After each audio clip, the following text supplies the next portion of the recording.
reforma universitária teve, sobretudo, um objetivo, como eu disse, pedagógico.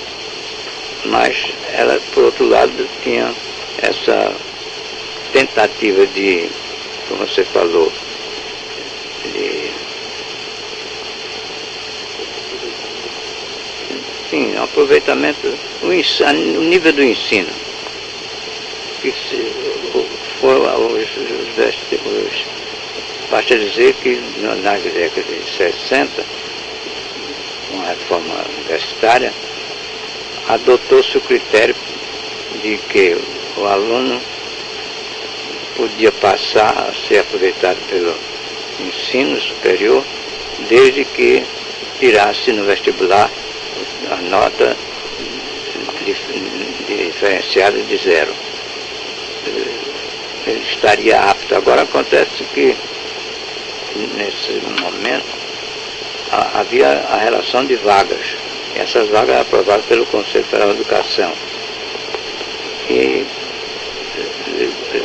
nessa época os particulares ofereciam maior número de vagas do que a próprio ensino público. E ainda hoje continua, porque até 1968, por aí assim, havia quase que uma paridade da oferta de curso entre ensino superior público e ensino superior privado. Daí porque em 71 houve uma grande expansão, porque as escolas eram aprovadas havia 2 momentos, autorização e reconhecimento. Então, houve um momento que um decreto do governo mesmo admitiu que essas escolas que foram fundadas para atender a demanda, fossem todas elas reconhecidas. Bom, eu queria falar um pouco também, por exemplo, do decreto-lei 477, que foi implantado em 6 de fevereiro de 69. Qual que era o objetivo desse decreto? 467? Não, 477. Então, que desligava alunos, bom.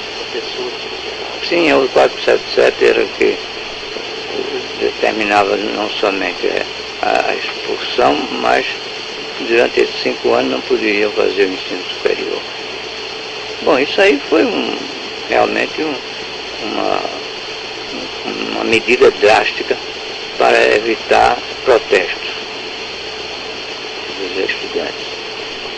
Porque a reforma universitária foi contestada pelos estudantes e pelos professores e principalmente pelos catedráticos.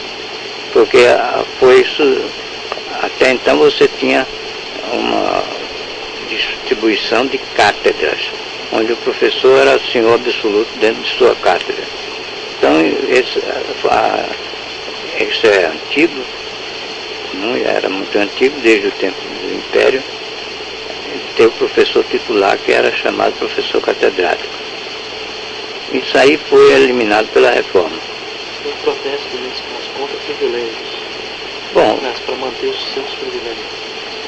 Sim, e como toda tentativa de reforma sempre, mas nesse caso a reforma universitária conseguiu a eliminação do regime de cátedras. Isso aí foi, hoje você tem professor titular que atua dentro de um departamento. Com titulação, doutorado, mestrado. Sim, agora isso foi resultante da reforma universitária. E pode dizer que, porque a reforma universitária tinha, como eu disse, um dos tópicos, o problema da pós-graduação. Isso está previsto pela reforma, mas então era preciso ver como se daria essa implantação da reforma na parte de pós-graduação, e foi aí que eu fiz o parecer 977/55. catedráticos seriam talvez um impedimento à implantação da pós-graduação. Não necessariamente. Havia muitos professores que, por exemplo, eles que faziam parte, até diretores desse centro de excelência, estavam de acordo. Mas a grande maioria não eram professores de pós-graduação, nem tinham a formação específica, nem eram de alto nível. Bom, então houve um protesto, uma reação contra essa reforma no ponto de vista do professorado. Então os professores catedráticos eram contra. Se bem que ela não os atingia, porque era um problema aí considerado de direito adquirido. E outra coisa que o pessoal não achou bom foi a questão de não ter mais escolas isoladas, né? Teria que ter as escolas se juntarem em universidades, né? Bom, a lei dizia que o ensino superior seria feito prioritariamente em universidade, de maneira que a escola isolada seria uma medida em face da dificuldade de você fazer a universidade que improvisada. E foram muitas universidades particulares realmente foram improvisadas. Inclusive, a Escola de Minas Ouro Preto não gostou muito dessa reforma, porque ela tinha muito poder sozinha e achava que enfraquecia ao se juntar em uma universidade.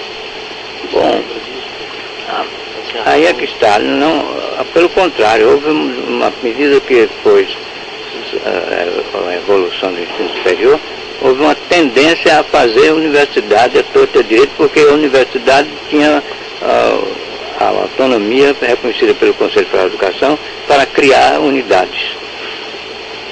E daí porque havia uma tentativa de reduzir todas essas escolas isoladas à condição universitária. Até que tem um decreto que já foi um decreto que eu não me lembro agora, como regulamentador de base, que fez distinção entre universidades e centros universitários. Os centros universitários eram um meio termo entre as escolas isoladas e as universidades. E podiam ser aprovados mesmo que não tivessem condições de fazer pesquisa.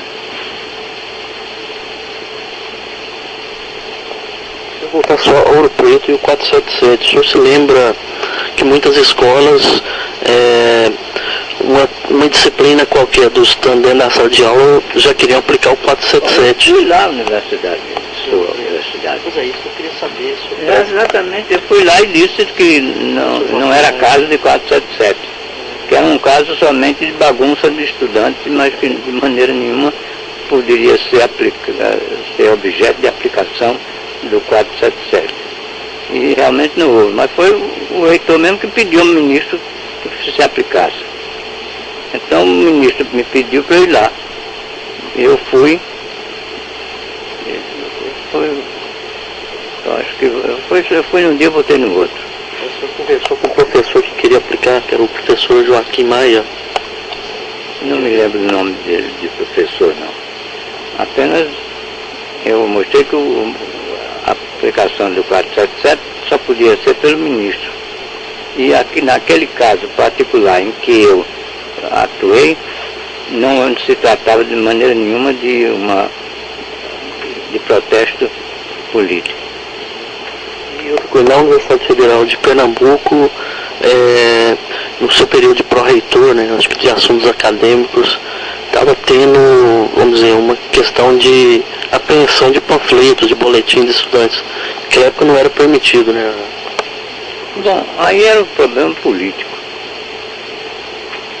não era pedagógico. Porque, como eu disse, a reforma universitária foi rejeitada de um lado pelos alunos por motivos puramente políticos, e de outra parte rejeitada pelos professores catedráticos, pelo que eu disse há pouco. Porque o professor catedrático atuaria dentro de um departamento e, portanto, ele não era o senhor absoluto de cátedra. Ele era titular. O que é mais, Flecker? Nessa questão de fazer política, discutir política, o senhor era favorável a isso? Bom, eu não me envolvi nessa coisa de política. Não, por exemplo, só criticar o governo, fazer... Criticar o governo naquela época era muito difícil, porque você tinha que se engajar já num processo de revolucionário. Como você vê aí, através dessas medidas de tortura e outras coisas. Você vai se manifestar, poder discutir ideias sobre o Brasil, sobre o governo, sobre a própria educação, e isso não era permitido pelo Estado.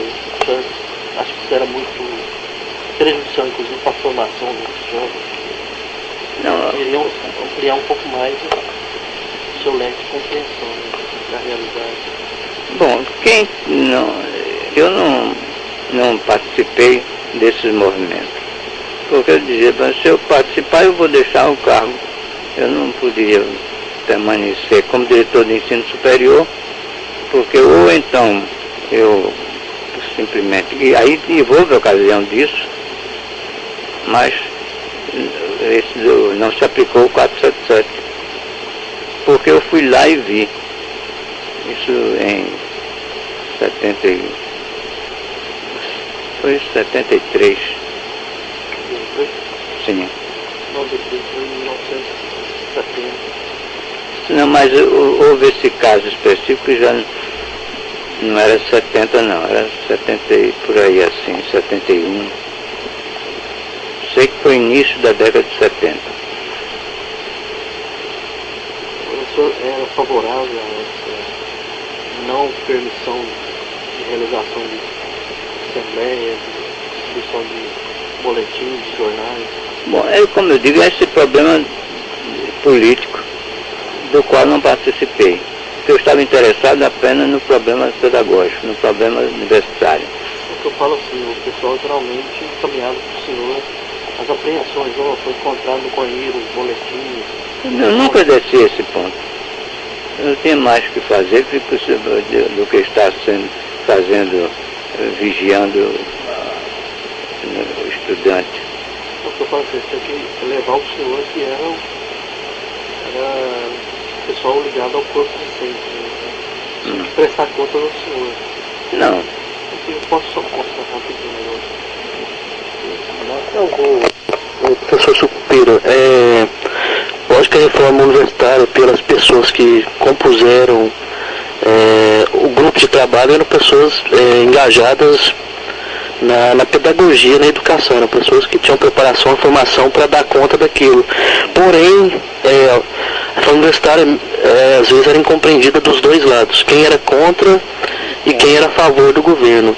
Inclusive, nos arquivos da Universidade Federal de Pernambuco, eu achei um trabalho, um discurso dos 5 anos da Revolução do Golpe de 64, e o professor faz um elogio, né, à reforma universitária, e acho que a reforma universitária é o ponto máximo do governo do presidente Arthur da Costa e Silva, né?